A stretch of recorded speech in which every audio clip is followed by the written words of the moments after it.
दिमाग को कंट्रोल कौन सा ग्रह कर रहा है और इसे हम संतुलित कैसे रखें? देखिए, दिमाग को कंट्रोल करने का प्लेनेट है चंद्रमा। कि एस्ट्रोलॉजी, न्यूमरोलॉजी, वास्तुशास्त्र और टैरोट, इन चारों में क्या समानताएं हैं और क्या अंतर है? जिसका शुक्र एक्टिवेट होता है, बहुत ज़्यादा स्ट्रांग होता है, वो लोग क्या करते हैं, अपनी लाइफ को एंटरटेन करके जीने की कोशिश करते हैं। जी, माता पिता आपस में लड़ रहे हैं, भाई भाई आपस में लड़ रहे हैं, इन सब के पीछे क्या कारण है? कौन सा ग्रह जिम्मेवार होता है? कि अगर किसी के सप्तम भाव में राहु बैठा हो, केतु बैठा हो, ठीक है ना, तो ऐसे लोगों की पार्टनरशिप है ना, बहुत लॉन्ग लास्टिंग नहीं होती। इंस्टेंट मनी के लिए कोई रेमेडी बताएं पंडित जी। ऐसी स्थिति में शिवलिंग पर रोजाना गन्ने का रस चढ़ाओ। ठीक है, क्या ऐसे उपाय करने चाहिए जिससे नेम फेम मिले? देखिए, अगर आपको अपनी लाइफ में नेम फेम चाहिए तो ऐसी स्थिति में आपको सूर्य को स्ट्रॉन्ग करना। कौन सी राशि सबसे स्ट्रॉन्ग मानी जाती है एस्ट्रोलॉजी के हिसाब से? नमस्कार, आप सभी का स्वागत है आज के इस एपिसोड में। और आज के इस एपिसोड में मैं हूं आपके साथ, आपकी होस्ट रोमा पाठक।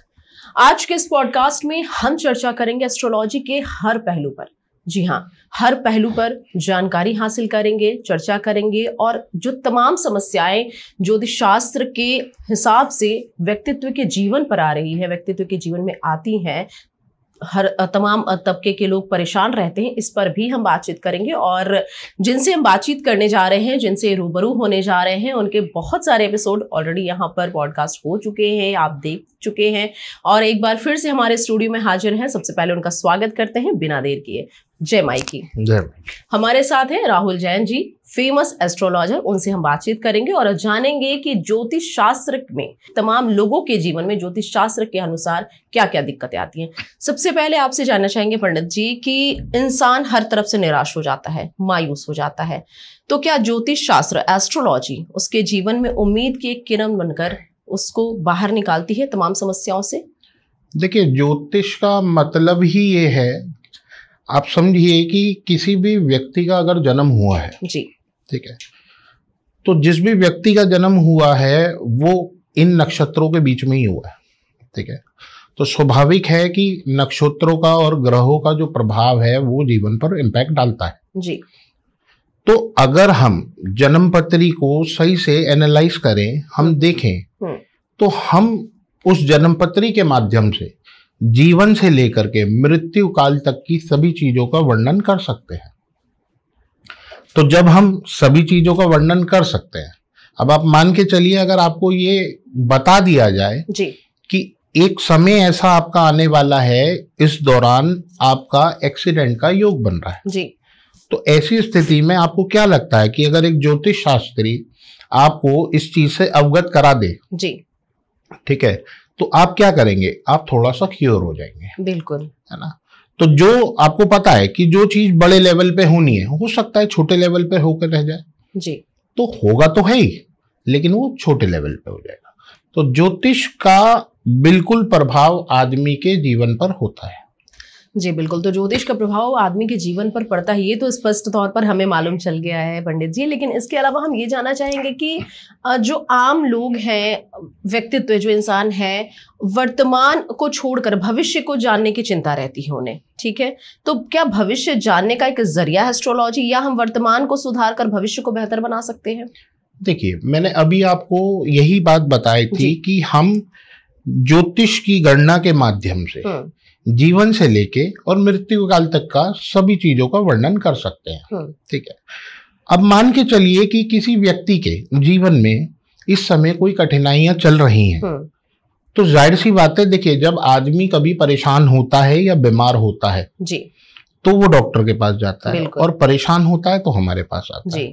जिसका जीवन बहुत अच्छा चल रहा है वो नहीं आता, जिसको समस्या है वो हमारे पास आता है। बिल्कुल। अब क्या होता है कि हम जब जन्मपत्री खोल के देखते हैं तो हमें समझ आता है कि सामने वाला व्यक्ति क्यों परेशान है, क्योंकि कुंडली दर्शाती है जी कि क्या इसके जीवन में इस समय चल रहा है। बिल्कुल। हम उस व्यक्ति को उस चीजों से अवगत कराते हैं, ठीक है। उसके बाद हम क्या करते हैं, हम उसको कुछ उपाय जो होते हैं, जैसे कि मंत्रों का उच्चारण करना जी, भगवान की पूजा अर्चना करना जी, दान करना जी, किसी रंग से बचना, तो सभी चीजों का प्रिकॉशन बताते हैं। जब वो उस प्रिकॉशन को, यानी जिसे हम उपाय कहते हैं, अगर वो उपायों को फॉलो करता है तो 15 से 16 दिन के बाद उसके जीवन में इम्पैक्ट जो है, जो पहले गलत प्रभाव आ रहे थे, वो ऑटोमेटिकली चेंज होने लगते हैं। बिल्कुल, तौर पर पता चलता है कि भविष्य भी हमारा बेहतर हो जाएगा, वर्तमान भी हम सुधारेंगे धीरे धीरे। लेकिन सबसे बड़ी बात यह है कि हवन की जो बात की जाती है जी, ये हवन का क्या महत्व है एस्ट्रोलॉजी के अनुसार? हवन का बेसिकली एस्ट्रोलॉजी के माध्यम से ही आप केवल इसे कनेक्ट नहीं कर सकते जी। हवन एक माध्यम है जी, एक जरिया है शुद्धि का, ठीक है। हवन के माध्यम से हम क्या करते हैं, हम जो हमारे हिंदू धर्म में जो चलता है, जब हम हवन करते हैं तो हवन करने में क्या होता है, हम अपने सभी देवी देवताओं का ध्यान करते हैं। बिल्कुल, यहां तक कि वास्तु पुरुष का ध्यान करते हैं। बिल्कुल, सबकी पूजा अर्चना करते हैं, सबसे क्षमा याचना मांगते हैं जी, ठीक है। तो हवन करने के माध्यम से क्या होता है, जो हमारे से कुछ गलतियां हुई हैं या कोई ईश्वर हमसे कहीं रूठा हुआ है, तो हम उस माध्यम से उन्हें मनाने की कोशिश करते हैं और हम अपनी आत्मा को, अपने पारिवारिक जीवन को और अपने घर को शुद्ध करने का काम करते हैं। बिल्कुल, जैसे आपने बीच में कहा वास्तु शास्त्र का आपने जिक्र किया, तो इससे मेरे जहन में एक सवाल ये आ रहा है कि एस्ट्रोलॉजी, न्यूमरोलॉजी, वास्तु शास्त्र और टैरोट, इन चारों में क्या समानता है और क्या अंतर है? चारों ही माध्यम है जी, ठीक है, चारों ही ज्योतिष का माध्यम है। बिल्कुल, लेकिन जैसे जैसे दुनिया मॉडर्न होती जा रही है, ऐसे ऐसे एस्ट्रोलॉजी की पकड़ भी उसी हिसाब से बनती जा रही है। वैदिक ज्योतिष जो है, उससे हम जन्मपत्री के माध्यम से ग्रहों के बारे में जानते हैं, किसी के जीवन में क्या चल रहा है, क्या हो सकता है, उसके बारे में जानते हैं। न्यूमरोलॉजी अंकशास्त्र है, वो भी कहीं ना कहीं एस्ट्रोलॉजी से ही कनेक्ट है, ठीक है। टैरोट भी एक जरिया है, ठीक है, वो भी एस्ट्रोलॉजी से ही कनेक्ट है। तो ये अलग अलग वेरिएशन है। अब आपने ये भी देखा होगा, जो पहले के जमाने की अगर मैं बात करूं तो जन्मपत्रियों पे लोग बाग कम फोकस करते थे। पहले इतने लोग अद्भुत थे कि वो लोगों की हाथों की रेखाएं देख करके आपको सब चीजों के बारे में बताते थे, ठीक है। तो ये सभी माध्यम हैं ज्योतिष के। बिल्कुल माध्यम है। आपने जैसा कि कहा कि हाथ की लकीर देखकर पहले के वक्त में लोग बता देते थे सब कुछ, लेकिन अब कहीं ना कहीं ये कह सकते हैं पंडित जी कि लोगों में जागरूकता बढ़ी है। लोग आजकल जन्मपत्री ज्यादा से ज्यादा दिखा रहे हैं। शादी विवाह की अगर हम बात करें, लेकिन फिर भी अगर अड़चनों की बात करें, योग ना मिलना, विवाद होना, शादी तय हो जा रही है उसके बाद भी टूटना, लोग इतने जागरूक हैं लेकिन फिर भी इस तरह की दिक्कत आना, क्या ग्रह का प्रभाव है? देखिए, जिस शब्द को आप नाम दे रहे हैं ना कि आजकल लोग बाग जागरूक हो रहे हैं, हाँ, है ना, इसे मैं जागरूकता नहीं कहूंगा। आप समझिए, पहले जमाने में लोग क्या होते थे, वो खुश रहने की कोशिश करते थे, ठीक है। अब जैसे जैसे जीवन बदलता जा रहा है, मॉडर्न होता जा रहा है, तो आज की डेट में क्या है कि लोग बाग पैसे की तरफ ज्यादा फोकस करने लगे। अब पैसे की तरफ फोकस करने लगे हैं, सब चीज मॉडर्न हो गई है, ठीक है। अभी आपने कहा कि मैरिड लाइफ के लिए आप जन्मपत्री देखते हैं, फिर भी कहीं ना कहीं परेशान है। अब आज की डेट में बेसिकली क्या है, इसलिए इन चीजों की जरूरत ज्यादा हो गई है। अब आप मान के चलिए, आप ये देखिए कि आज की डेट में लव मैरिज के फैक्टर्स कितने बढ़ गए हैं, ठीक है। अब क्या होता है, एक लड़का एक लड़की से प्यार कर बैठता है, फिर जिद करता है कि मुझे शादी करनी है। नहीं, अगर वो शादी घर वाले नहीं होने देते तो वो कुछ ना कुछ गलत कदम उठाता है, लेकिन वो फिलहाल क्या करता है, वो अपनी जो जिद है उसको पूरा कर लेता है, शादी कर लेता है। अब जरूरी तो नहीं जिस लड़की के साथ आपका प्यार हुआ, आप जिससे शादी करना चाह रहे हो, उसकी कुंडली का मिलान ही आपसे नहीं बैठ रहा। बिल्कुल, यही एक रीजन हो गया है कि आजकल आप कोर्ट में चले जाइए, 90% फाइल आपको जो है वो डाइवोर्स की दिखेंगे। बिल्कुल, तो ये एक रीजन हो गया है। अब लोग बाग जागरूक के साथ साथ अब लोग बाग क्या है, एक्टिव हो रहे हैं। बिल्कुल, अब लोग बाग समझने लगे हैं कि हाँ, जन्मपत्री एक माध्यम है जिसके माध्यम से हम जन्मपत्री को जब दिखवाते हैं, ठीक है, तो उसके माध्यम से सभी चीजों का पता चलता है। बिल्कुल। पंडित जी, जन्म पत्री की तो बात हमने की कि उसके माध्यम से हमें सारी जानकारियां मिल रही हैं और हम आगे बढ़ रहे हैं, ठीक है, शादी विवाह हो रहे हैं। जन्म पत्री नहीं भी मिल रही है तब भी शादियां हो रही हैं और सक्सेस भी हैं कहीं ना कहीं, ये भी कह सकते हैं। जैसे आपने बताया, जिक्र किया कि लोग प्यार कर बैठते हैं, शादियां होती हैं। प्यार करना ये किस ग्रह की वजह से होता है और फिर आगे जाकर जो अड़चने आती हैं, जो परेशानियां होती हैं, मतलब दर्शकों को बताना चाहूंगी स्पष्ट रूप से कि पहले तो प्यार कर लेते हैं और फिर आगे जाकर वही जो दो लोग प्यार कर रहे हैं आपस में दुश्मन बन जाते हैं। ऐसा क्यों होता है? क्या ग्रह का असर है, ग्रह प्रभावी होता है? देखिए, कौन सा ग्रह इसके लिए जिम्मेवार माना जाए? स्पेशली कोई ग्रह इसके लिए नहीं होता जी, ठीक है। अब क्या है, किसी को समझने का माध्यम बहुत तरीके से होता है, ठीक है।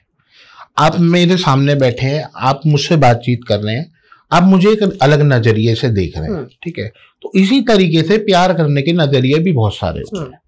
तो इसीलिए क्या है, अब वैसे शुक्र जो होता है बेसिकली वो इन चीजों का कारक है, आकर्षण का कारक है, ठीक है। जिसका शुक्र एक्टिवेट होता है, बहुत ज्यादा स्ट्रांग होता है, वो लोग क्या करते हैं, अपनी लाइफ को एंटरटेन करके जीने की कोशिश करते हैं जी, ठीक है।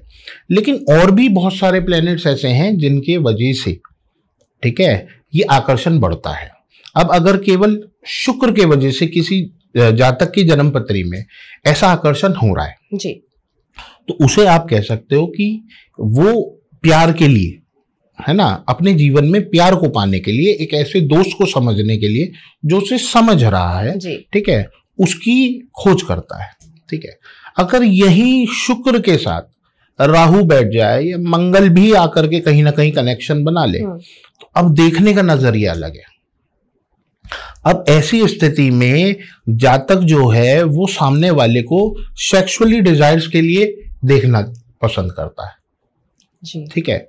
अब क्या है, ऐसे ही वो काफी सारे तरीके हैं। बिल्कुल। अब क्या होता है, आपने अभी मुझसे कहा कि कुछ लोग बिना जन्म पत्री मिलाए शादी कर लेते हैं जी, लेकिन फिर भी सक्सेस भी हो जाती हो रहा है ना। देखिए, सक्सेस का रेशो कितना है आप बताएं मेरे को? 10%, काफी कम है ना। लेकिन खराब होने का रेशो कितना है? 90%। बिल्कुल। अब देखिए, कई बार क्या होता है, कहीं ना कहीं हम अनजाने में कुछ भी काम करते हैं वो सही हो जाता है, ठीक है।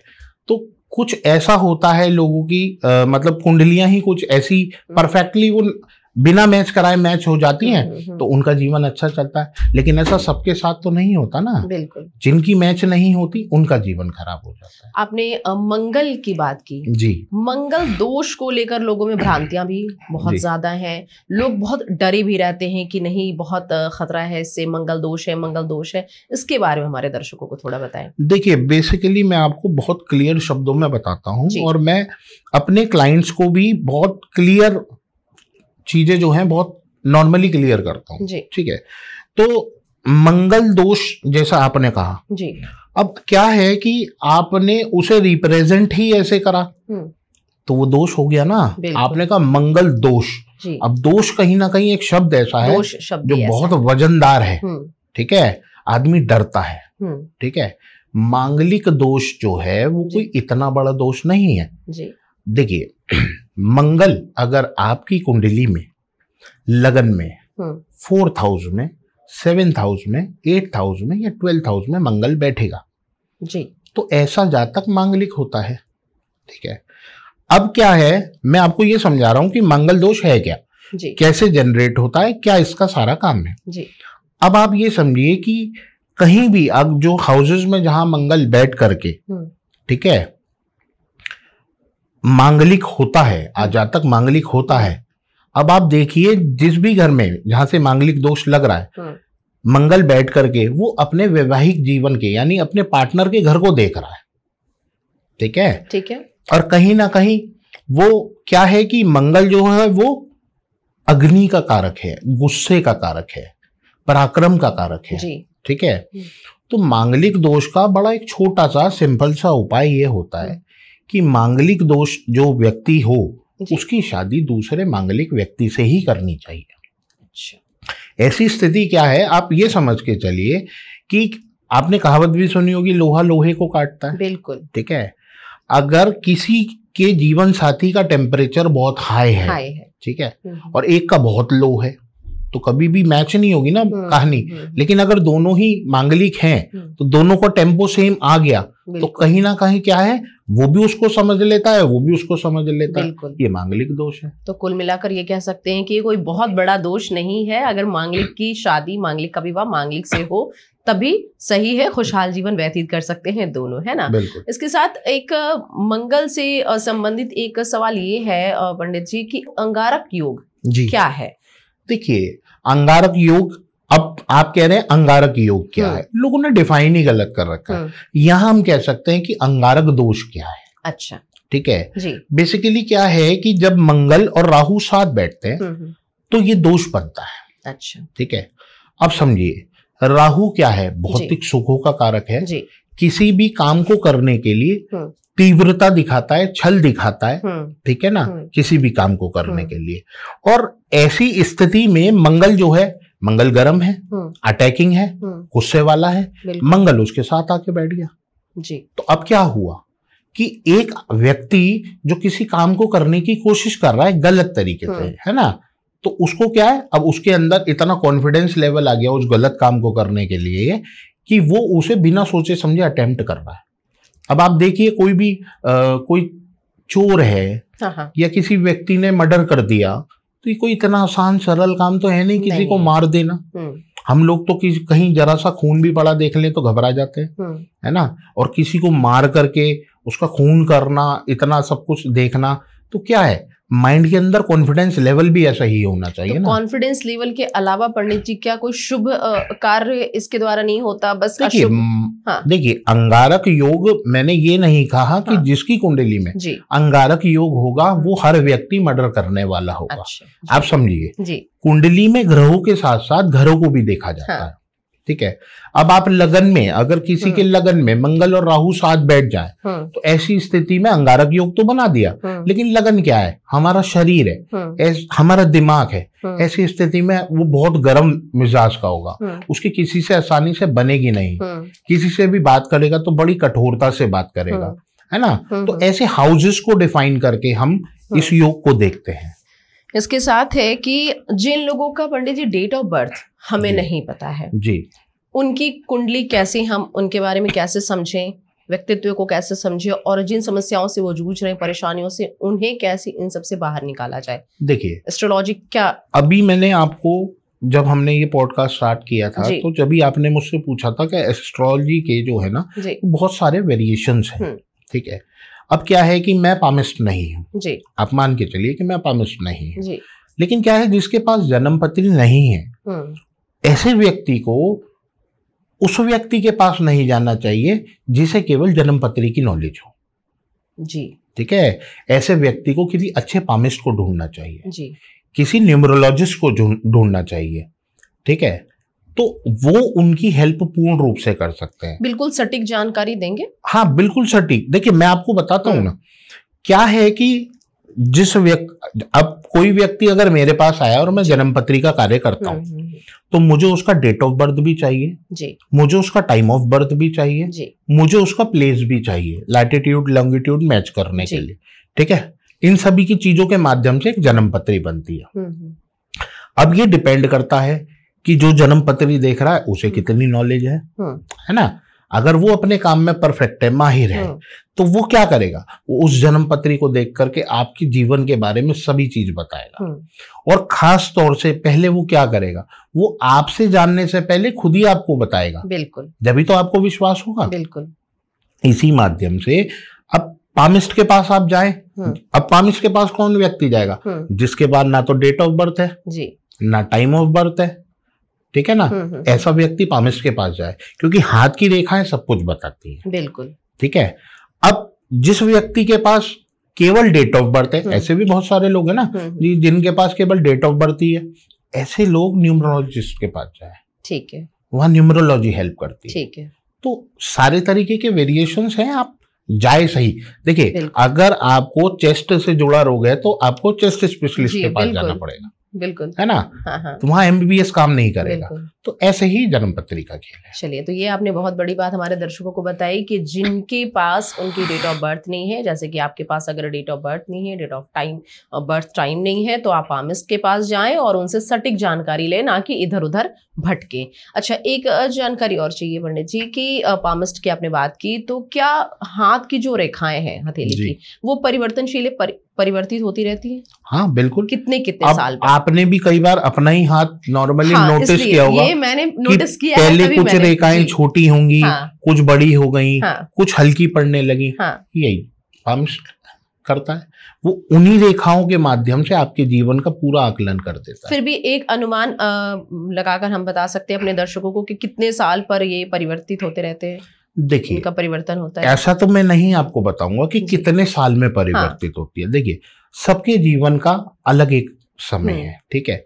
ये धीरे धीरे बढ़ती रहती हैं, घटती रहती हैं, हल्की होती रहती हैं, डार्क होती रहती हैं। तो इसका कोई बेसिकली टाइम नहीं है जी।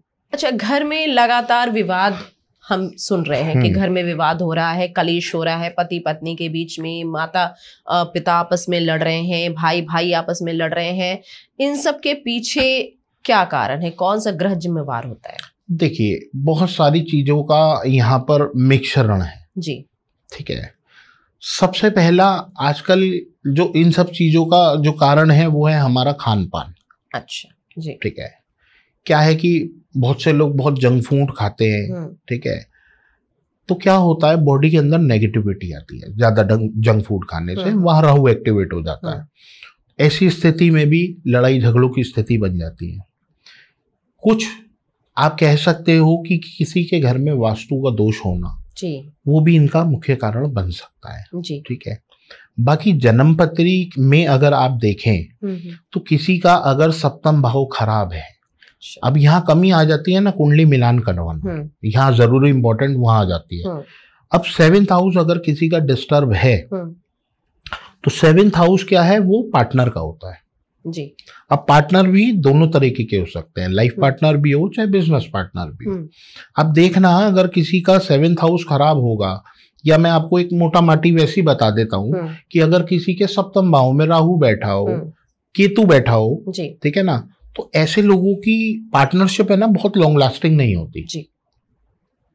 क्योंकि राहु क्या है, राहु मैंने अभी क्या कहा, राहु गलत काम करने पे भी मजबूर कर देता है, छल पैदा करता है। अगर आप अपने पार्टनर के साथ छल करेंगे तो क्या होगा, पार्टनरशिप कहीं ना कहीं खराब होगी ना।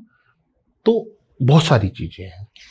तो वाद विवाद का सबसे मुख्य कारण ये होता है हमारा खान पान, जो कि जंक फूड इसकी वजह, पंडित जी बता रहे हैं कि जंक फूड के कारण, खान पान के कारण वाद विवाद ज्यादा बढ़ता है, और इसके साथ ही राहु भी कई बार इसका जिम्मेवार होता है, और यही वजह है कि आपस में वाद विवाद की स्थिति उत्पन्न हो जाती है। तिलक लगाने की परंपरा कुछ ज्यादा चल पड़ी है पंडित जी आजकल। कोई लाल तिलकधारी है, कोई पीला तिलकधारी है, कोई त्रिपुंड लगा रहे हैं, तो इसके बारे में हमारे दर्शकों को थोड़ा बताएं कि तिलक की क्या मान्यता है। देखिए, तिलक हिंदू धर्म का प्रतीक है जी, ठीक है।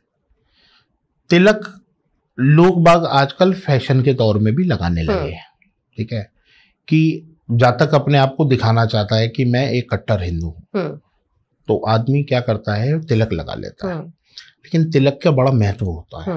बहुत से लोग होते हैं तिलक तो लगा रहे हैं, लेकिन उन्हें समझ नहीं आ रहा कि वो तिलक लगा क्यों रहे हैं।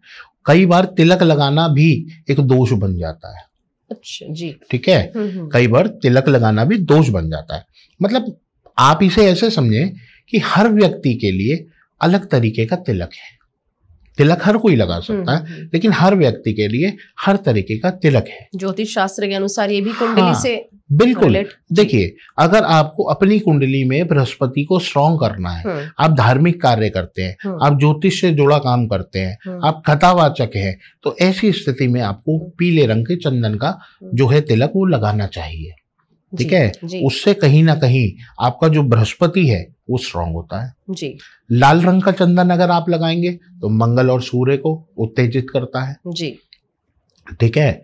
कहीं ना कहीं अगर आप जो क्या नाम है आपका, एक लाल चंदन होता है, लाल चंदन का आप प्रयोग करेंगे तो कहीं ना कहीं अगर आपका कोई कार्य ऐसा है जहां आपको राहु को एक्टिवेट करने की जरूरत है, मोस्टली मैं ऐसी बात कर सकता हूं कि उन लोगों के लिए जिन लोगों को जैसे ट्रेडिंग करते हैं जी, ठीक है, ट्रेडिंग की तरफ जाते हैं, ट्रेडिंग का कार्य करते हैं, ऐसे व्यक्तियों को लाल चंदन का टीका लगाना चाहिए।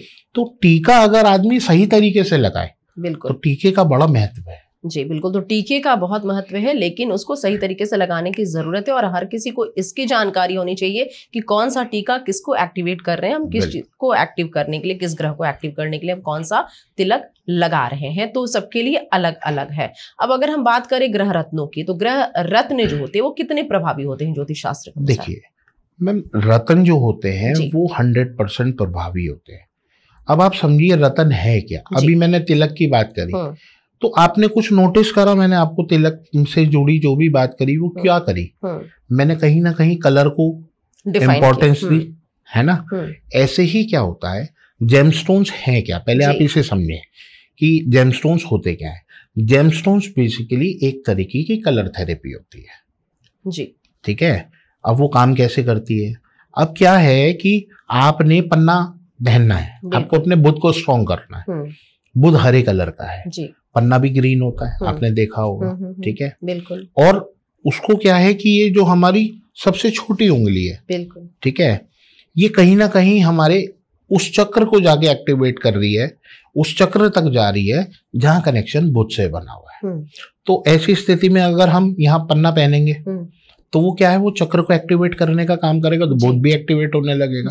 तो बेसिकली जो जेम स्टोन्स हैं वो पूरा प्रभाव देते हैं, क्योंकि वो एक तरीके की कलर थेरेपी है जो अपनी किरणें, मतलब जो सूर्य की किरणें स्टोन्स के अंदर जाती है, वो धीरे धीरे आपकी बॉडी के अंदर रिलीज होती है। ठीक है, पन्ना की हम बात कर रहे हैं, आपने कलर के बारे में बताया, पन्ना की बात कर रहे हैं, बुध को स्ट्रॉन्ग करना है जी, तभी हमें पन्ना धारण करना है। लेकिन जिनका बुध स्ट्रॉन्ग है, क्या वो पन्ना धारण कर सकते हैं? देखिए यहाँ डिपेंड करता है, ठीक है।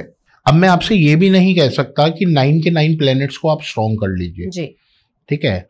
इसके लिए जन्मपत्री का होना जरूरी है, ठीक है। हमें देखना है कि कौन सा प्लैनेट हमारे लिए अच्छा है जी, किसे हमें स्ट्रॉन्ग करने की जरूरत है जी, है ना। तो हम उसी हिसाब से आपको वो चीजें बताएंगे, तब आप उसको धारण कर सकते हैं जी। रंगों की बात हम कर रहे हैं, तिलक की हमने बात करी, रत्नों की बात करी, अब हम वस्त्रों की बात कर लें एक बार। सोमवार से लेकर रविवार तक जी, आजकल हम देखते हैं कि फैशन का दौर है, लेकिन इसके बावजूद भी जो युवा पीढ़ी है वो भी इसको मेंटेन कर रही है, युवा पीढ़ी भी धारण कर रही है। सोमवार है तो सफेद उजला पहनना है, मंगलवार है तो रेड पहनना है, इसकी क्या मान्यता है एस्ट्रोलॉजिकल? देखिए कपड़ों से ऐसा कुछ नहीं होता जी, ठीक है।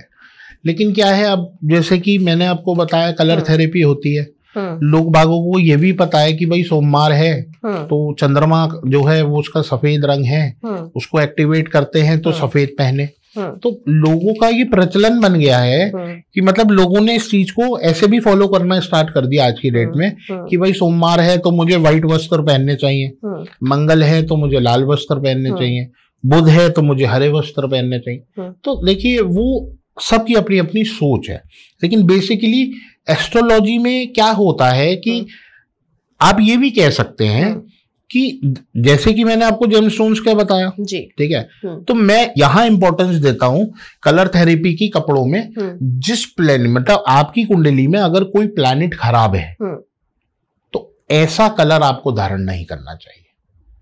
अगर प्लैनेट खराब है तो आपको, जैसे अगर बृहस्पति गुरु हमारा खराब है तो हमें पीला धारण नहीं करना है, क्योंकि हमें देखिए अब क्या है, हमने वही बात करी ना जी, अब आ गई जेमस्टोन्स की बात, कनेक्ट हो गई ना कि कलर थेरेपी से हुई। अब हम बार बार हरा ही पहन रहे, अगर हम सपोज करिए अगर हमारा बृहस्पति खराब है और हमने पीला रंग पहन रखा, हमारी निगाहें पीली को देखे जा रही है, तो कहीं ना कहीं हमारा वो आकर्षण आंखों से भी तो वो कलर थेरेपी चल रही है ना, तो वो नुकसान देती है। हमें पीला खाना नहीं चाहिए बृहस्पति अगर खराब है तो, खास तौर से बृहस्पतिवार के दिन नहीं खाना चाहिए।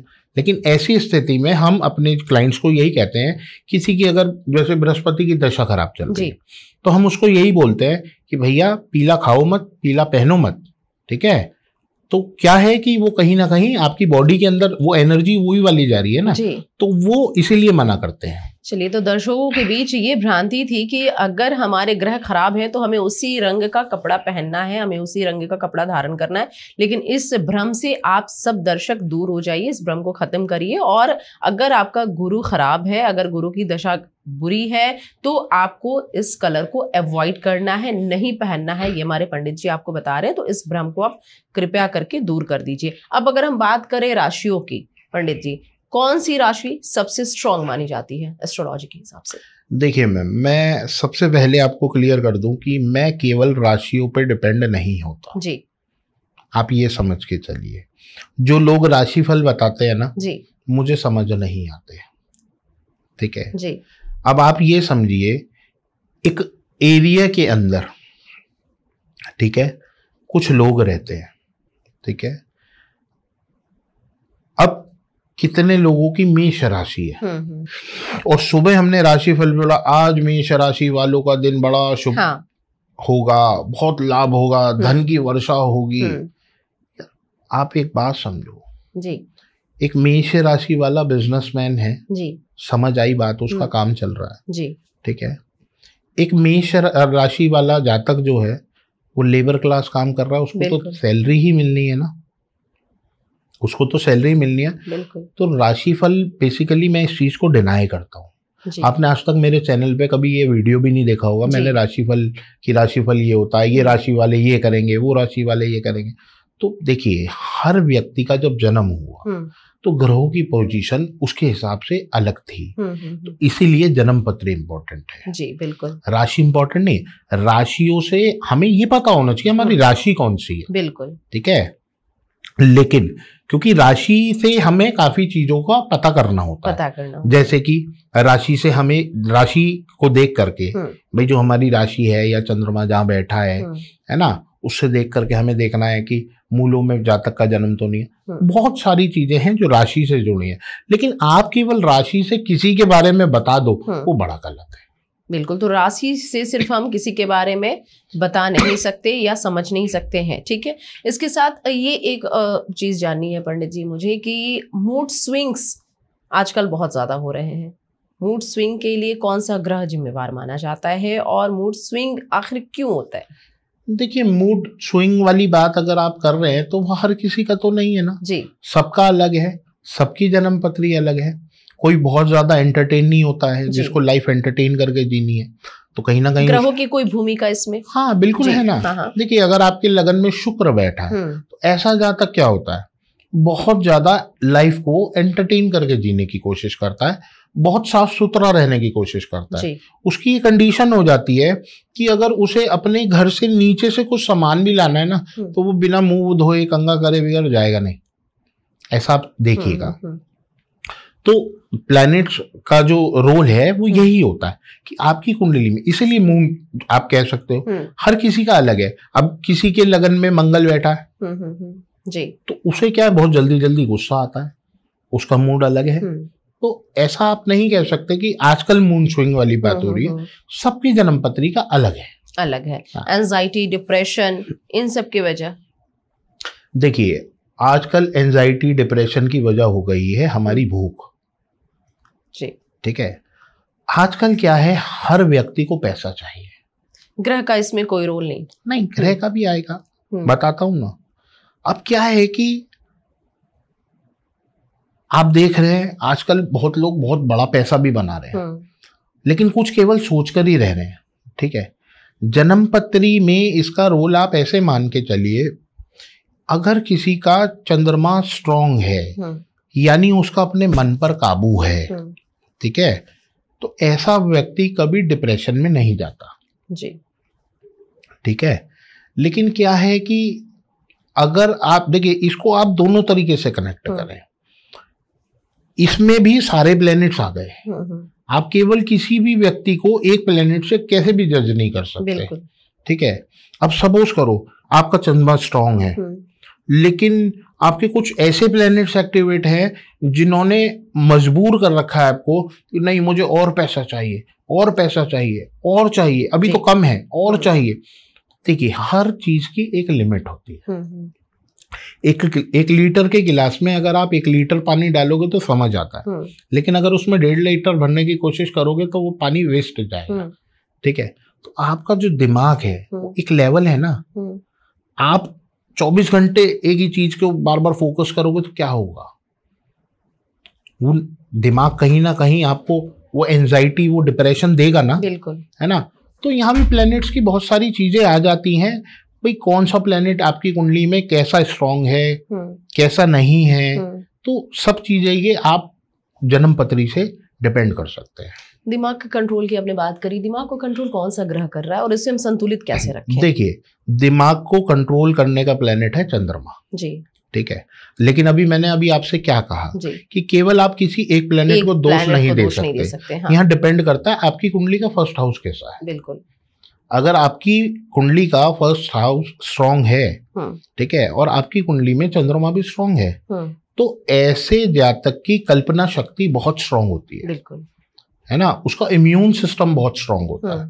तो वही डिपेंड करता है हर व्यक्ति की अपनी जन्म।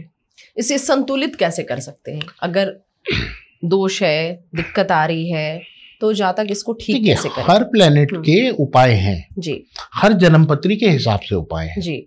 जन्मपत्री देख करके सब चीज बताई जा सकती है। मैं आपको यहाँ पॉडकास्ट में बैठ करके जी एक ऐसा भ्रम वाला कोई शब्द नहीं देना चाहता कि आपसे मैं कह दूं कि नहीं आप इस वर्ड को जपते रहो, आपको ये दिक्कत नहीं होगी, तो उस चीज का कोई बेनिफिट नहीं है। तो हम प्लैनेट की बात कर रहे हैं लगातार। सबसे पहले मैं ये आपसे जानना चाहूंगी, प्लैनेट से जुड़ी अभी जो एक सबसे बड़ी बात आ रही है कि सूर्य को कैसे ठीक करें, पिता पुत्र का संबंध कैसे अच्छा रहे, इस बारे में हमारे दर्शकों को बताएं, क्योंकि आजकल तो अनबन चलती रहती है। अब आपने क्वेश्चन ठीक करा है कि आप प्लैनेट्स के बारे में बताइए, कौन से प्लैनेट को कैसे क्या करना चाहिए। देखिए, क्योंकि आपने कहा कि ऐसा कोई शब्द में बिल्कुल इसलिए जी, अगर आपको देखिए सूर्य की बात मैं करता हूँ। देखिए, अगर आपको सूर्य को स्ट्रॉन्ग करना है तो ऐसी स्थिति में आप माणिक धारण करें जी। ठीक है, अगर आपकी कुंडली में सूर्य खराब स्थिति में बैठा है और आपको उसे स्ट्रॉन्ग नहीं करना, तो सूर्य से जुड़े दान करने चाहिए, जैसे गेहूं का दान, अन्न का दान, ठीक है, लाल रंग का दान, लाल वस्तुओं का दान, ठीक है, वो आप कर सकते हैं। क्या इसके लिए कोई टाइमलाइन है कि इतने दिनों तक हमें दान करना है? देखिए, टाइमलाइन बेसिकली क्या है, टाइमलाइन हम लोगों ने बना दी जी। ठीक है, हमने कुछ वर्ड्स ऐसे चुन लिए 21, 11, 41, 31। देखिए, ऐसा कुछ नहीं होता। आप इसे समझ के चलिए, मैंने एक जन्मपत्री देखी, ठीक है, मैंने एक जन्मपत्री देखी और किसी की सूर्य की दशा लगी है 7 वर्ष की, ठीक है, तो अब 41 दिन ही केवल मैं सूर्य को मनाऊं, है ना, कि 41 दिन के लिए मैं केवल वो धारण करूंगा, तो बाकी का जो टाइम पीरियड है उसमें क्या होगा, असर तो वो कहीं दे रहा है ना। तो बेसिकली जिस जातक की दशा जब तक चलती है, ठीक है, तब तक हमें प्लैनेट्स को दान या प्लैनेट की पूजा पाठ जो हम जाप करते हैं वो करनी चाहिए। अब अगर जेमस्टोन्स की बात करूं तो जेमस्टोन्स क्या है, बेसिकली हम केवल एक कुंडली में 3 से ज्यादा जेमस्टोन्स नहीं पहना सकते। ठीक है, अब उसमें क्या होता है, हम कौन से जेमस्टोन्स किसे प्रेफर करते हैं, फर्स्ट हाउस, 5th हाउस और 9th हाउस। ठीक है, ये कुंडली के 3 पिलर हैं। ठीक है, ठीक है, ये कुंडली के 3 पिलर हैं। ठीक है, इनको आपको हमेशा स्ट्रांग रखना है। ठीक, लेकिन यहाँ भी डिपेंड करता है। अब क्या है कि बहुत से लोग होते हैं, वो क्या करते हैं, जैसे एक आदमी की आयु होती है ना, इसी प्रकार एक ग्रह की भी आयु होती है। ठीक है, ग्रह बाल अवस्था का भी हो सकता है, वृद्ध अवस्था का भी हो सकता है, जवान अवस्था का भी हो सकता है। ठीक है, ठीक है, अगर आपकी कुंडली में कोई प्लैनेट फर्स्ट हाउस का या 5th हाउस का या 9th हाउस का प्लैनेट अगर किसी खराब घर में जाके बैठा है तो वो नेचुरली खराब नहीं हुआ, कमजोर हो गया। ठीक है, ठीक है, और अगर कोई प्लैनेट अगर फर्स्ट हाउस का, मतलब कोई प्लैनेट जो है, जो भी प्लैनेट होगा फर्स्ट हाउस का सबका अलग अलग होगा असेंडेंट का, अगर फर्स्ट हाउस का आपका जो प्लैनेट है वो 0 से लेके 10 डिग्री तक है तो वो बाल अवस्था है। ऐसी स्थिति में हमें जेमस्टोन्स को पहनना चाहिए। ठीक है, उसको थोड़ा स्ट्रॉन्ग करना चाहिए। ठीक है, लेकिन मैंने देखा है कि बहुत से लोग क्या करते हैं कि बड़ा मैच्योर लेवल पे प्लैनेट बैठा हुआ है, ठीक है, और फिर भी जेमस्टोन पहन लिया। ऐसा भी नहीं करना चाहिए। मैंने भी आपको समझाया ना कि अगर 1 लीटर का गिलास आपके हाथ में है तो आप उसमें पानी 1 लीटर ही डाल पाओगे। 1.5 लीटर डालने की कोशिश करोगे तो क्या होगा? बिल्कुल वो ओवरफ्लो होगा और वो वेस्ट होगा, फिर नुकसानदेह है बस। तो बिल्कुल ये स्पष्ट तौर पर हमने समझा कि किस ग्रह को स्ट्रांग करने के लिए क्या हमें करना है, सूर्य के लिए हमें क्या करना है, क्या उपाय करना है। तमाम उपाय हैं जिसको करके हम अपने ग्रह को मजबूत कर सकते हैं और अपने जीवन को आसान कर सकते हैं, वर्तमान के साथ भविष्य भी। अब अगर हम बात कर लेते हैं पितृदोष की जी, जो काफी ज्यादा आजकल सुनने में आ रहा, पितृदोष है, पितृदोष है, कहीं भी किसी के पास जाओ दिखाने तो पितृदोष है। पितृदोष क्या है? देखिए, पितृदोष बेसिकली क्या है, आप ये समझिए, अगर आपकी कुंडली में सूर्य के साथ राहु बैठा है, ठीक है, या आपकी कुंडली में जी 5th हाउस या 9th हाउस में राहु बैठा है, जी, ऐसी स्थिति में पितृदोष उत्पन्न होता है। ठीक है। अब पितृदोष अगर किसी की कुंडली में होता है हाँ। तो सबसे ज्यादा क्या होता है, बेसिकली आप ये कह सकते हैं कि कहीं ना कहीं उनके जो पितृ हैं उनसे रूठे हुए हैं। ऐसी स्थिति में कोई भी काम आप करने जाओगे उसमें बाधा आएगी, अड़चने आएंगी, बार बार पैसों का नुकसान होना, बार बार आपकी घर में आइटम्स का खराब होना, ठीक है ना। तो कहीं ना कहीं आप इसे कह सकते हो कि एक तरीके की रुकावट, अड़चन वो होती है। इस स्थिति में हमें अपने पितरों को मनाना चाहिए। ठीक है, हमें अपने पितरों की को ध्यान में रखना चाहिए। ठीक है।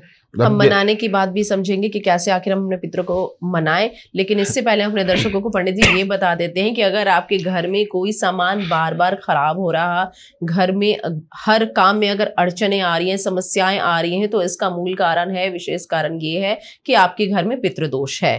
और इसके लिए नहीं, यहाँ आप थोड़ा सा गलत हो गए जी।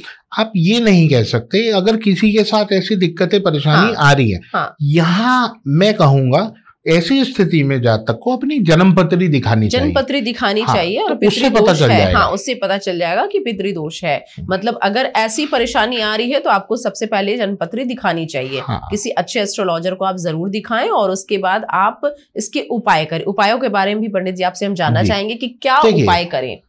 पितृदोष का बहुत सरल उपाय है जी। ठीक है, आपको क्या करना चाहिए, आपके घर में मावस जब भी आए, मतलब मावस जब भी आती है, आपको क्या करना चाहिए, आपके घर में जो भी भोजन बन रहा है उसका पहला हिस्सा, मतलब एक थाली आप निकाल लीजिए। ठीक है, एक थाली निकाल करके किसी ब्राह्मण को दीजिए। ठीक है, उसमें से कुछ भाग आप पक्षियों को दीजिए, गाय को दीजिए, कुत्ते को दीजिए। ठीक है। श्राद्धों में आप श्राद्ध अगर किसी के घर में होते हैं, ठीक है, तो श्राद्धों में आप पितरों की जैसे भी पूजा पाठ जो भी होती है, जो उनके नाम का दान पुण्य होता है, वो आप जरूर करें। ठीक है। बाकी इसके अलावा पितर को शांत करने का और कोई उपाय नहीं है। तो इसका ये साफ तौर पर मतलब है कि हर महीने अमावस के दिन आपको ये उपाय करने हैं और आपको शांति मिल जाएगी। इसके अलावा कोई बड़ा कुछ ऐसा नहीं है। देखिए, लोगों ने बना दिया पितृ शांति कराओ, ये कराओ, वो कराओ। मैं बहुत सिंपल उपाय आपको बता रहा हूँ, बहुत सिंपल रेमेडी है और बहुत अच्छा उपाय है और 101% ये वर्क करता है। ठीक है। आजकल की युवा पीढ़ी पंडित जी नौकरी को लेकर परेशान है, बहुत ज्यादा परेशान है। आप भी देख रहे होंगे कि आजकल चौक चौराहों पर, रोड पर युवा निकल गए हैं कि बिजनेस कर रहे हैं, पढ़े लिखे युवा हैं, लेकिन नौकरी में अड़चन आ रही है। इसका कारण क्या है? क्या ग्रह इसके लिए जिम्मेवार है? देखिए, जिस व्यक्ति की कुंडली में शनि की पोजीशन खराब हो जाती है, ऐसी स्थिति में जातक को कहीं ना कहीं नौकरी से जुड़ी समस्याएं आने लगती है। जब भी कोई व्यक्ति अगर जॉब के लिए बार बार जा रहा है, उसकी जॉब नहीं लग रही है, या बार बार जॉब लग के छूट जाती है, या जॉब वो कर ही नहीं पा रहा, आप उसको कह सकते हो कि कहीं ना कहीं आपकी कुंडली में शनि से जुड़ी कोई भी दिक्कत परेशानी हो सकती है। ऐसी स्थिति में कंसल्टेंसी करें, जन्मपत्री दिखाएं, है ना, कि शनि को स्ट्रॉन्ग करना है, कहीं शनि खराब अवस्था में तो नहीं बैठा, उनके दानों की जरूरत है, उसकी पूजा पाठ की, उसकी शांति की जरूरत है। तो ऐसी स्थिति में आपको जन्मपत्री दिखाना ज्यादा बेटर ऑप्शन रहता है। जैसे आपने पितृदोष के बारे में हमारे दर्शकों को स्पष्ट बिल्कुल इसको डिस्क्राइब किया है, तो शनि को कैसे ठीक करें? देखिए, शनि को ठीक करने के बहुत तरीके हैं, है ना। लेकिन क्या है कि जन्मपत्री जरूरी है, मैंने आपको बताया। अब हो सकता है उन्हें स्टोन की जरूरत हो सकता है कि कोई दान या उपाय की जरूरत हो, लेकिन एक बहुत बढ़िया उपाय मैं बताता हूँ। किसी भी व्यक्ति की कुंडली में अगर शनि से जुड़ा कभी भी कोई दोष, कोई दिक्कत, कोई परेशानी हो, ऐसी स्थिति में जातक को हनुमान चालीसा का रोजाना पाठ करना चाहिए। तो हनुमान जी का जो पाठ व्यक्ति करेगा, जो हनुमान चालीसा का व्यक्ति पाठ करेगा, अगर शनि कहीं ना कहीं उन्हें पीड़ित कर रहे हैं तो ऐसी स्थिति में उनके जो शनि हैं वो शांत हो जाएंगे। आपने कहा हनुमान चालीसा का पाठ करना है, इससे शनि शांत हो जाएंगे। शिवलिंग पर जल देना, इसका क्या एस्ट्रोलॉजी में क्या महत्व है? देखिए, बेसिकली क्या है, मैं डायरेक्टली इसको ये नहीं कहूंगा कि शिवलिंग पे जल चढ़ाना एक एस्ट्रोलॉजिकल कॉन्सेप्ट है। ठीक है, बेसिकली क्या है कि चंद्रमा की जब हम बात करते हैं तो चंद्रमा का कनेक्शन कहीं ना कहीं शिव भगवान से है। ठीक है, तो ऐसी स्थिति में हम भगवान शिव को प्रसन्न करते हैं। ऐसी स्थिति में हम भगवान को दूध, जल वो अर्पित करते हैं। लेकिन जिस व्यक्ति को, हर व्यक्ति को पूजा पाठ तो करनी चाहिए। बिल्कुल, ये तो हिंदू धर्म सबसे पहले होता है। हर व्यक्ति को पूजा पाठ करनी चाहिए, मन शांत रहता है ना। तो यही है। और एस्ट्रोलॉजिकल कनेक्शन जो मैं आपको बता रहा हूं वो ये है कि जब कुंडली में चंद्रमा खराब हो, ऐसी स्थिति में भगवान शिव की उपासना है ना, उनकी पूजा, उनकी शिवलिंग पे जल चढ़ाना, दूध चढ़ाना, दूध से अभिषेक करना, ठीक है, तो चंद्रमा हमारा जो है वो स्ट्रांग हो जाता है। शिवलिंग पर घी चढ़ाने की परंपरा, जिस व्यक्ति घी चढ़ाते हैं लोग, जिस व्यक्ति की कुंडली में धन से जुड़ी समस्या आए, ठीक है, ऐसी स्थिति में जातक को अगर शिवलिंग पे घी चढ़ाएगा, ठीक है, तो ऐसी स्थिति में उसकी जो पैसे से जुड़ी रुकावटें हैं वो बाधाएं दूर हो जाती हैं और पैसा जो है वो आने लगता है। चलिए, तो ये क्या इंस्टेंट रेमेडी का ये रेमेडी कह सकते हैं? देखिए, इंस्टेंट तो मैं नहीं कहूंगा, लेकिन ये है कि आप इसको फॉलो करके देखिए। ठीक है, आपको एकदम तो नहीं मैं कहूंगा कि आज आपने भाई घी चढ़ाया और आज ही आपको लाभ हो गया, लेकिन आप इसको कंटिन्यू अपनी लाइफस्टाइल में लाइए। आपको समझ आएगा धीरे धीरे, डे बाय डे आपको समझ आएगा कि हाँ ये रेमेडी वर्क कर रही है। ठीक है, तो चंद्रमा से पीड़ित व्यक्ति जो है, जो जातक हैं, वो शिवलिंग पर जल अर्पण करें। साथ ही साथ जिनको धन से जुड़ी समस्या आ रही है वो घी से अभिषेक करें, और जिससे कि सारी परेशानियां जो है वो धीरे धीरे, एक बार में तो नहीं कह सकते, लेकिन धीरे धीरे वो समाप्त होती चली जाएगी। अब हम बात कर रहे हैं, कलयुग के राजा हनुमान जी कहलाते हैं। इस कलयुग में, इस भागम भाग दौड़ में किनकी पूजा की जाए सबसे ज्यादा फलदायी हो, लाभप्रद हो? ये कहना गलत है। ये तो एस्ट्रोलॉजी से जुड़ा सवाल नहीं है, लेकिन ये कहना गलत है कि किसकी पूजा करनी चाहिए। किनकी? ठीक है, देखिए, हमें पूजा करनी चाहिए। हम सनातनी हैं, हम हिंदू हैं। बिल्कुल, ठीक है, हमें पूजा पाठ करनी चाहिए, अपने भगवान को प्रसन्न करना चाहिए। ऐसी स्थिति में मन शांत रहता है, घर में खुशहाली आती है, पैसे का आवागमन होता है, सब चीज होती है। ठीक है, आपने बात करी कलयुग के जो हमारे राजा हैं, हनुमान जी हैं। ठीक है, देखिए, हनुमान जी बेसिकली क्या है, कलयुग के नहीं, वो सभी समय के राजा है जी। ठीक है, अब आप समझिए, अगर आपने हनुमान जी की पूजा करी, ठीक है, अगर आपने हनुमान जी की पूजा करी तो सबसे पहले आपके शनि शांत, मंगल बढ़िया, ठीक है, कहीं ना कहीं चंद्रमा भी आपके स्ट्रॉन्ग होने लगते हैं। क्या है कि हनुमान जी जो हैं, ठीक है, अब वो उनका कनेक्शन सभी भगवान से आ जाता है। ठीक है, ठीक है, हनुमान जी ने तो सूर्य को ही मुख में रख लिया था जी। सूर्य पुत्र कहलाए थे वो। तो हनुमान जी की पूजा करोगे तो सूर्य भी खुश, बिल्कुल, हनुमान जी की पूजा करोगे तो मंगल भी खुश, है ना। तो बेसिकली क्या है, एस्ट्रोलॉजिकल कनेक्शन के हिसाब से अगर मैं बात करूं तो हर कुंडली में उसके एक इष्ट देवता होते हैं। ठीक है, जातक को पूजा सबकी करनी चाहिए, लेकिन अपने इष्ट की पूजा जरूर करनी चाहिए। कभी अपने इष्ट को नाराज नहीं करना चाहिए। ठीक है ना। ठीक है। तो कुंडली में अगर आप अपना ईष्ट जब देख लेंगे, आपका ईष्ट है कि कौन से आपके देवता ईष्ट देव हैं, उनको आप जरूर प्रसन्न करें। अच्छा पंडित जी, एक सवाल ये भी है, क्या व्यक्ति की कुंडली देखकर उसके पसंद नापसंद स्वभाव के बारे में पता लगाया जा सकता है? बिल्कुल बता सकते हो, बिल्कुल स्पष्ट रूप से बता सकते हो जी। देखिए क्या होता है, अब मैं एक नॉर्मल आपको बताता हूँ। सेकंड हाउस जो है वो एक तरीके का हमारा चेहरा है। ठीक है। ठीक है। अब क्या होता है, मैं आपको बताता हूँ। किसी जातक की कुंडली में मंगल दूसरे भाव में हो या कहीं ना कहीं मंगल दूसरे भाव से कनेक्शन बना रहा हो, ठीक है, ऐसा व्यक्ति को हमेशा क्या अंदर से कैसा रहेगा, वो उसको हमेशा एक ये रहेगा कि यार मैं कुछ चबाता रहूं, कुछ स्ट्रॉन्ग चीज चबाता रहूं। जैसे आपने देखा बहुत लोग गुटखा खाते हैं जी, चबाना, च्युइंगम चबाने की इच्छा हमेशा बनी रहेगी। ठीक है ना। राहु बैठा होगा, ऐसा जातक जंक फूड बहुत खाएगा, उसको तेज मिर्च मसाले बड़े पसंद आएंगे। ठीक है। अल्कोहल का सेवन भी कर लेगा। ठीक है। तो आप पता लगा सकते हो कौन सा प्लेनेट बैठा है किसके लिए मतलब किस चीज को उसका अट्रैक्शन जो है वो किस तरफ रहेगा। ठीक है। तो अट्रैक्शन किस तरफ रहेगा ये कुंडली देखकर हम स्पष्ट तौर पर समझ जाएंगे। और बहुत कुछ हमने समझा, बहुत कुछ जाना। कुंडली ही सबका सार है और कुंडली से ही हम सब कुछ पता कर सकते हैं, है ना। इंस्टेंट मनी के लिए कोई रेमेडी बताएं पंडित जी।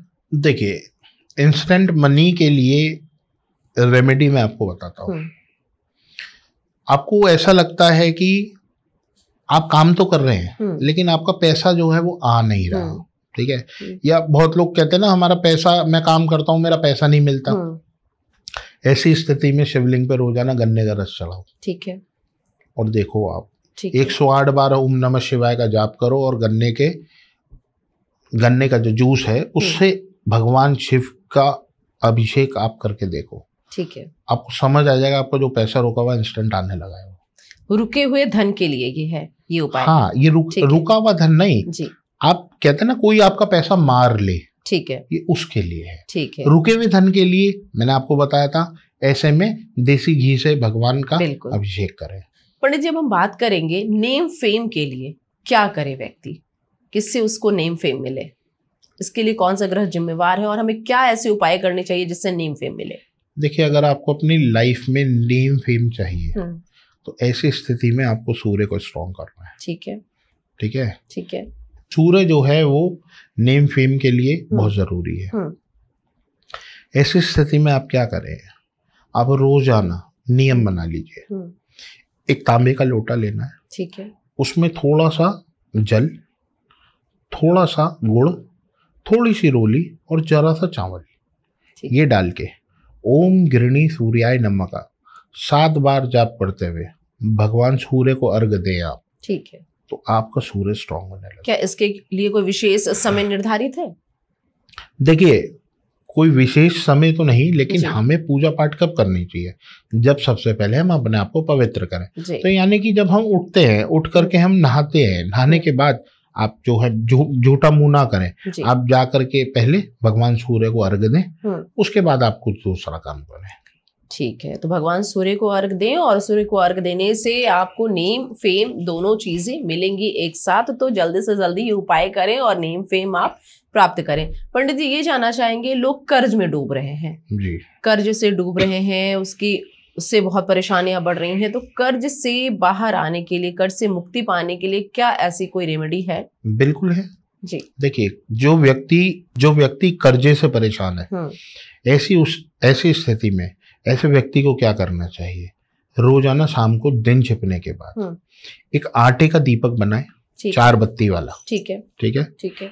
उसको सरसों के तेल से भर ले। ठीक है। उसमें 8 दाने काली साबुत उड़द के जरूर डालें और 1 रुपए का सिक्का रख करके, ठीक है, और उसे पीपल के पेड़ पर जलाएं। ठीक है। और भगवान से क्षमा अर्चना मांग कर आए और आप घर वापिस आए। ठीक है। ठीक है। और आप देखेंगे आपका जो कर्जा है वो डे बाय डे उतरना शुरू हो जाएगा। ठीक है। दीपक की हमने बात की पंडित जी, तो दीपक भी हम अलग अलग जला रहे हैं, घी का दीपक जला रहे हैं, सरसों तेल का जला रहे हैं, तिल के तेल का जला रहे हैं, इसकी क्या मान्यता है? देखिए डिपेंड करता है ना, भगवान शनि देव को प्रसन्न करोगे तो सरसों का तेल ही ठीक है चलता है जी। ठीक है। भगवान गणेश को आप जो है प्रसन्न करना चाहते हो, भगवान शिव को प्रसन्न करना चाहते हो, ऐसी स्थिति में घी का दीपक जलाना चाहिए। ठीक है, डिपेंड करता है ठीक है कि किस कार्य को करने के लिए हम जा रहे हैं, उस हिसाब से हम दीपक जलाते हैं। ठीक है, तो हम उस हिसाब से दीपक जलाएंगे और उसका फल हमें मिलेगा। ठीक है, इसके साथ हम ये जानना चाहेंगे पंडित जी कि शुक्र जो है हमारा, उसको स्ट्रॉन्ग करने के लिए क्या किया जा सकता है, और अगर उसमें कोई दोष है तो इसका हम पता कैसे लगाएं? क्या कुंडली देखकर ही पता लगाएंगे? देखिए, दोष के बारे में तो अगर मैं बात करूं तो जन्मपत्री से ही पता लगेगा। ठीक है, लेकिन अगर किसी भी जातक की कुंडली में अगर जन्मपत्री नहीं है और ऐसी स्थिति में शुक्र को वो स्ट्रॉन्ग करना चाहता है, तो ऐसी स्थिति में उसे क्या करना चाहिए? रोजाना सफेद गाय को अपने हाथ से कुछ सफेद मीठा जो है वो खिलाना चाहिए, और उसके बाद गौ माता के पैर छू करके आशीर्वाद लेकर के अपने घर आना चाहिए। ऐसी स्थिति में शुक्र स्ट्रांग होता है। शुक्र को स्ट्रांग करने का दूसरा तरीका है, हमें अपनी बॉडी को बिल्कुल साफ सुथरा रखना चाहिए। ठीक है, परफ्यूम, डियो इसका इस्तेमाल करना चाहिए, उससे भी शुक्र स्ट्रांग होता है। शुक्र स्ट्रांग करने के लिए कभी भी जातक को ऐसे कपड़ों का इस्तेमाल नहीं करना चाहिए जो बहुत डार्क कलर्स हो। ठीक है, और कटे फटे कपड़े ना हो। आजकल आपने देखा ना, लोगों का फैशन हो गया। हाँ, बिल्कुल। कुछ कपड़े ऐसे हैं जो कहीं से कटे हुए हैं, वो एक फैशन है। ऐसे कपड़े धारण करने से शुक्र खराब होता है। मतलब साफ सुथरे कपड़े पहनने हैं, कटे फटे कपड़े नहीं पहने, परफ्यूम डिओड्रेंट का इस्तेमाल करें और अपने शुक्र को आप सही करें। लेकिन आपने कहा परफ्यूम और डिओड्रेंट का इस्तेमाल करना, क्या परफ्यूम डिओड्रेंट हर कोई इस्तेमाल कर सकता है, या जिसका राहु अशुभ हो वो भी इस्तेमाल करे? देखिए, हर कोई कर सकता है। ठीक है, देखिए, हम अपनी बॉडी को जितना साफ सुथरा रखेंगे जी, अच्छा है ना जी, तो जितनी अच्छी फ्रेग्रेंस हम यूज करेंगे उतना अच्छा रहता है। तो हम जितनी अच्छी फ्रेग्रेंस यूज करेंगे और साफ सुथरे कपड़े पहनेंगे, उससे शुक्र हमारा बेहतर से बेहतरीन होता जाएगा और हमें शुभ फल देना शुरू कर देगा। लग्जरियस लाइफ की क्या उसके लिए क्या उपाय है, कौन सा ग्रह जिम्मेवार है और क्या उपाय करें? शुक्र।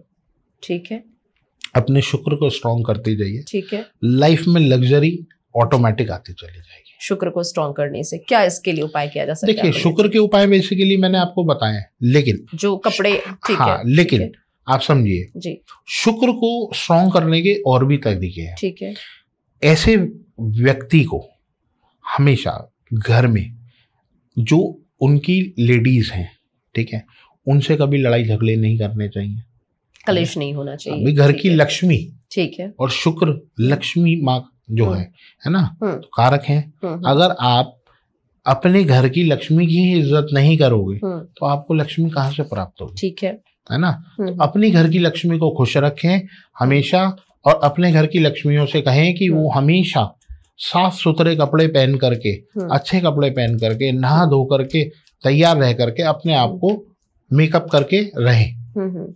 आजकल जैसे आपने देखा है ना, घर की लेडीज लोअर टी शर्ट पहन रखा है ना जी, तो बाल बिखरे हुए हैं, उससे भी शुक्र खराब होता है।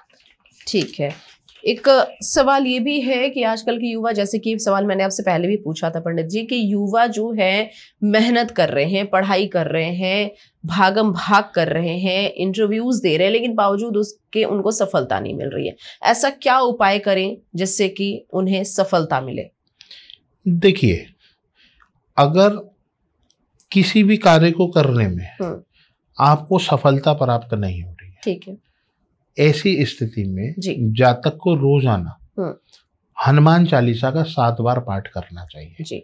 भगवान को जब भी आप पाठ करने जाएं तो एक शुद्ध घी का दीपक जलाएं, ठीक है, भगवान के सामने चरणों में, ठीक है, और एक संकल्प ले, ठीक है, और उसके बाद हनुमान चालीसा का 7 बार रोजाना पाठ करें। ठीक है, आप देखिए आपके सारे काम बनते चले। तो तमाम जानकारियां पंडित जी ने हमें दी, आप सभी दर्शकों से हमने साझा की। पंडित जी, अंतिम क्वेश्चन आपसे ये है कि हमारे दर्शकों को आप क्या संदेश देना चाहेंगे जिससे उनके घर में सुख शांति बनी रहे और लोग आगे बढ़ते रहें?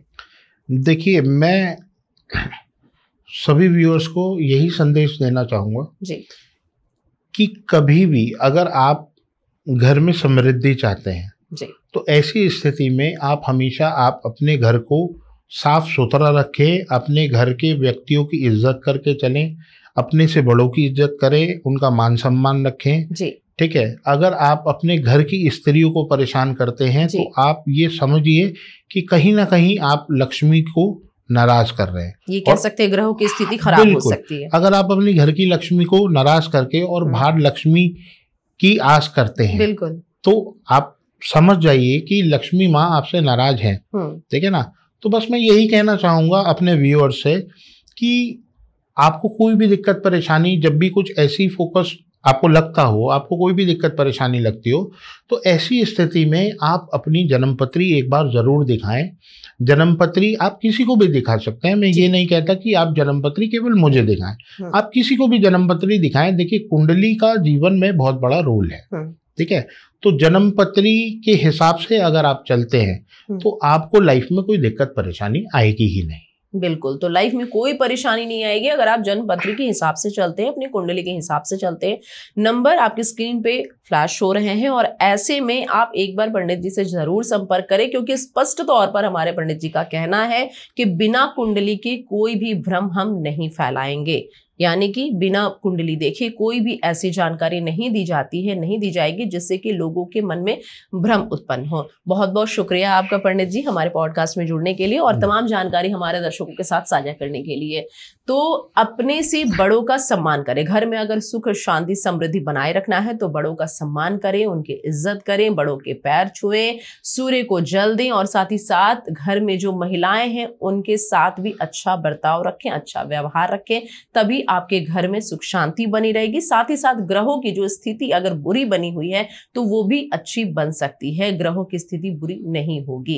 इसके साथ ही हमारे इस एपिसोड में इतना ही और आगे हम लगातार आपके साथ बने रहेंगे, जुड़े रहेंगे ऐसे ही नए गेस्ट के साथ। नमस्कार, जय माई की।